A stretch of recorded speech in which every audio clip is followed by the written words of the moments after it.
Good morning students. Hindi की class में आपका स्वागत है बेटा।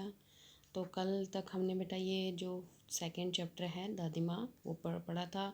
इसमें लेखक ने अपनी दादी के बारे में बताया भी, उनका स्वभाव कैसा था, वो कैसे दिखती थी, कैसे बीमारी के टाइम उनका ख्याल रखती थी, और बारिश के मौसम का भी लेखक ने बताया भी, उस टाइम क्या क्या आनंद होता है बारिश का।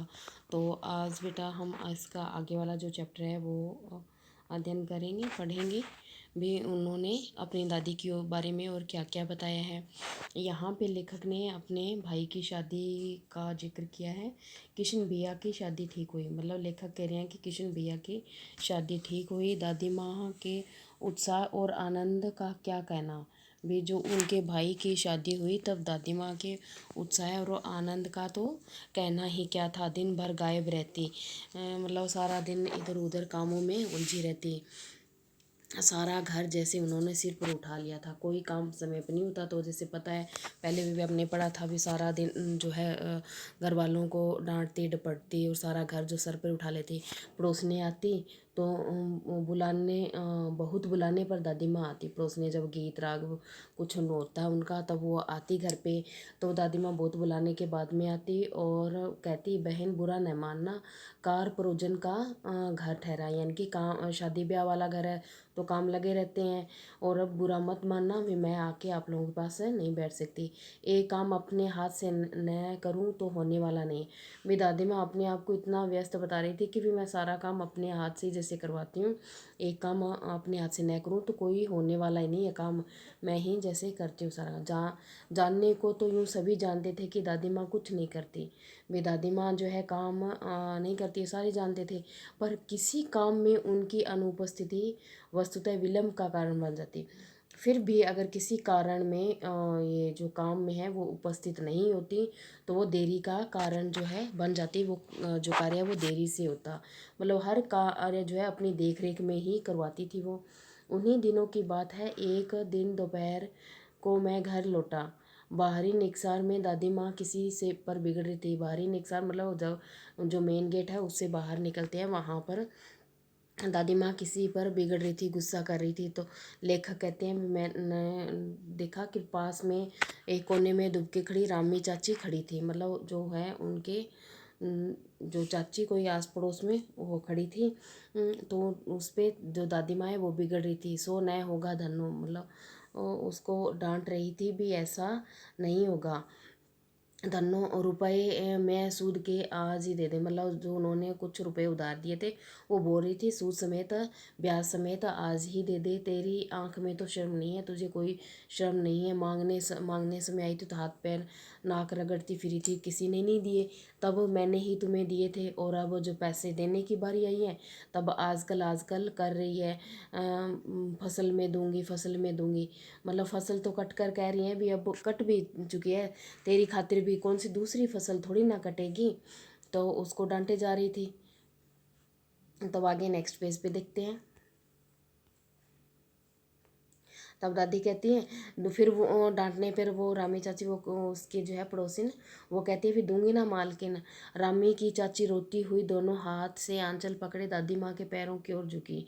फिर मतलब रोते हुए अपन मतलब आंचल पकड़े हुए दादी माँ के पैरों में झुकी और बोली, बिटिया की शादी है, आप दया न करेंगी तो उस बेचारे का निस्तार कैसे होगा, उसका विवाह कैसे होगा भी। आप वो भी पिछले वाले भी दे दूंगी, और आप वो शायद और कर्ज लेने के लिए आई थी बेटी की शादी के लिए। तो फिर दादी माँ उसे फिर डांटती है, हट हट नहा के आ रही हूँ अभी, मतलब वो छुआछूत में विश्वास रखती थी, वो हाथ नहीं लगाने दे रही थी। दादी माँ पीछे हट गई। जाने दो दादी, मैंने इस अप्रिय प्रसंग को हटाने की गरज से कहा, बेचारी गरीब है, दे देगी कभी। तो मैंने भी थोड़ा सा यूँ मतलब इस जो बात को टालने के लिए बोला भी, डांटे जा रही थी उसे। तब दादी को बोला भी, जाने दो दादी, ये फिर कभी दे दे, बेचारी गरीब है। दादा दादी ने लेखक को ही डांट लगा दी, चल चल चला समझाने। मैं चुपके से लेखक कह रहा है भी आंगन की ओर चला गया। कई दिन बीत गए, मतलब इस प्रसंग को काफ़ी दिन बीत गए। एकदम लेखक कह रहा है भी मैं तो इस बात को भूल सा गया था। और एक दिन रास्ते में रामी चाची मिली, मतलब जो चाची जो उस दिन कर्ज लेने के लिए आई थी, जिसे दादी डांट रही थी, वही मिली। वह दादी को पूतो फलो दूधो नाव का आशीर्वाद दे रही थी, दादी को और दुआएं दिए जा रही थी। मैंने पूछा क्या बात है धन्नो चाची? तो उसने विहल होकर कहा, उरिन हो गई बेटा, भगवान भला करे हमारी मालकिन का।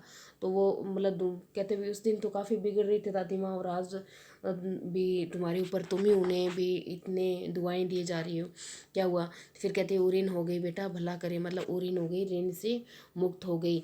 कल आई थी पीछे का भी सभी मतलब कल आई थी माल, उनकी दादी के लिए बोली है भी, कल मेरे घर पे आई थी, पीछे का भी रुपया छोड़ दिया, ऊपर से 10 रुपये का नोट देकर बोली, देखना धनो, जैसी तेरी बेटी वैसी मेरी बेटी, 10-5 के लिए हंसाई न हो।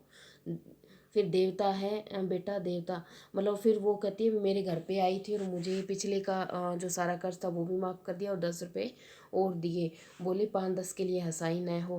मतलब जो कोई कमी न रह जाए बेटी के ब्याह में, इसलिए उसे और दे दिए। फिर वो कहती है देवता है बेटा, देवता यानी कि अपनी मालकिन के लिए, उसकी दादी के लिए बोल रही थी, बिल्कुल देवता है वो तो।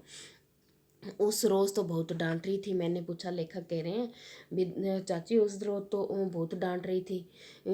फिर वो उसकी जो चाची है वो कहती, वह तो बड़े लोगों का काम है बाबू, रुपया देकर डांटे भी न तो क्या, मतलब रुपया दे रहे हैं फिर डांटने का तो हक है ही नहीं, ये तो बड़े लोगों के काम है। मैं मन ही मन इस तर्क पर हंसता हुआ आगे बढ़ गया। मतलब इसकी इस बात पर मन में जो लेखक कह रहा है भी मन ही मन हंसता हुआ आगे बढ़ गया। कृष्ण के विवाह के दिनों की बात है। विवाह के 4-5 रोज़ पहले ही औरतें रात रात भर गीत गाती हैं। मतलब कृष्ण के विवाह, उसके जो लेखक का भाई है उसके विवाह के दिनों की बात है। भी 4-5 दिन पहले ही जो औरतों के लेडीज संगीत जो अपने बोलते हैं, रात भर तक गीत गाती रहती हैं। विवाह की रात भी अभिनय ही होता है, मतलब एक नाटक की तरह कुछ नाटक सा किया जाता है, जिसमें प्रायन जो है एक औरतें ही सारा ये अभिनय करती हैं। और ये एक जो कथा है, एक कथा हुआ करती है, जिसमें क्या है विवाह से लेकर पुत्र उत्पत्ति यानी कि पुत्र होने तक का दृश्य दिखाए जाते हैं। सभी पार्ट औरतें ही करती है, जैसे मैंने पहले बताया कि सारे जो अभिनय हैं वो औरतें ही करती है इसमें। तो लेखक कह रहा है कि मैं बीमार होने के कारण बारात नहीं जा सका था, वो घर पे ही था, और मेरा भाई राघव दलान में सो रहा था। उसके मामा का जो बेटा था वो भी दलान में सो रहा था।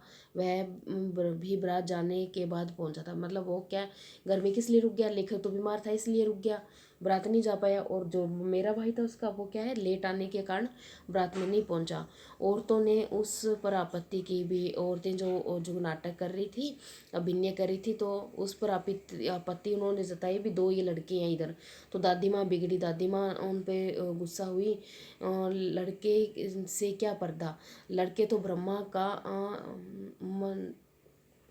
मन सा एक होता है, मतलब लड़के और ब्रह्मा का मन एक होता है, मतलब लड़के हैं वो ब्रह्मा के समान ही होते हैं, लड़कों से क्या पर्दा। इस प्रकार उन दादी ने उन औरतों को डांट दिया और कहा भी अपना अभिनय तुम करती रहो। तो आज के लिए बेटा इतना ही, और कल करेंगे।